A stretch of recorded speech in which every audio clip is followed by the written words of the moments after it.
আজকের ভিডিওটা খুবই দুঃখজনক একটি খবর নিয়ে। আজ 12 জুন 2005 সকালে ভারতের আহমেদাবাদ শহরে ঘটে গেল এক ভয়ঙ্কর বিমান দুর্ঘটনা। বহু মানুষের প্রাণ গেছে, অসংখ্য পরিবারে নেমে এসেছে শোকের ছায়া। পুরো ঘটনার সব তথ্য আমি খুব সহজ ভাষায় বলবো, শুনলে আপনিও শিউরে উঠবেন। তাহলে চলুন শুরু করা যাক। আজ সকালে আহমেদাবাদ বিমানবন্দর থেকে লন্ডন যাওয়ার জন্য রওনা দেয় এয়ার ইন্ডিয়ার বিমান AI-171, বিশাল বোয়িং ফাদার আর্ট ড্রিমলাইনার বিমান। বিমানে ছিল মোট 202 জন মানুষ, তার মধ্যে 228 জন যাত্রী আর 12 জন ক্রু মেম্বার।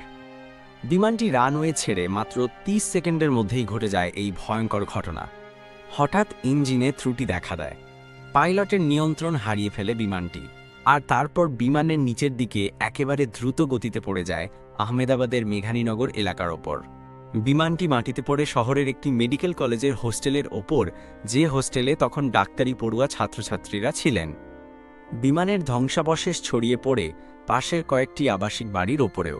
বিমানটি পড়ার সঙ্গে সঙ্গে ভয়ানক বিস্ফোরণ ঘটে, আগুন ছড়িয়ে পড়ে গোটা এলাকায়। আগুনে পুড়ে ছাই হয়ে যায় আশেপাশের বেশ কিছু বাড়ি, নিচে থাকা বহু মানুষ দগ্ধ হন।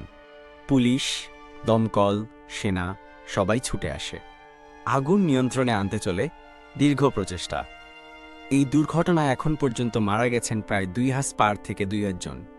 শুধু বিমানের যাত্রী নয়, মাটিতে থাকা সাধারণ মানুষরাও মারা গেছেন। মেডিকেল হোস্টেলের অন্তত 5 জন ডাক্তারি ছাত্র মারা গেছেন, আরও 50 জনের অবস্থা আশঙ্কাজনক। তবে আশ্চর্যের ব্যাপার হলো, বিমানের ভিতর থাকা একজন যাত্রী, যার সিট নম্বর ছিল 11A, তিনি এখনও জীবিত আছেন। তার নাম বিশ্বাস কুমার রমেশ, ব্রিটিশ ভারতীয় নাগরিক। এখন হাসপাতালে ভর্তি, অবস্থা গুরুতর। যাত্রীদের মধ্যে ছিলেন 14 জন ভারতীয়, 13 জন ব্রিটিশ নাগরিক, 7 জন পর্তুগিজ ও 1 জন কানাডিয়ান। তাদের মধ্যে বহুজন পরিবার নিয়ে লন্ডন যাচ্ছিলেন। এখন অনেক পরিবার তাদের আত্মীয়ের খোঁজ পাচ্ছেন না।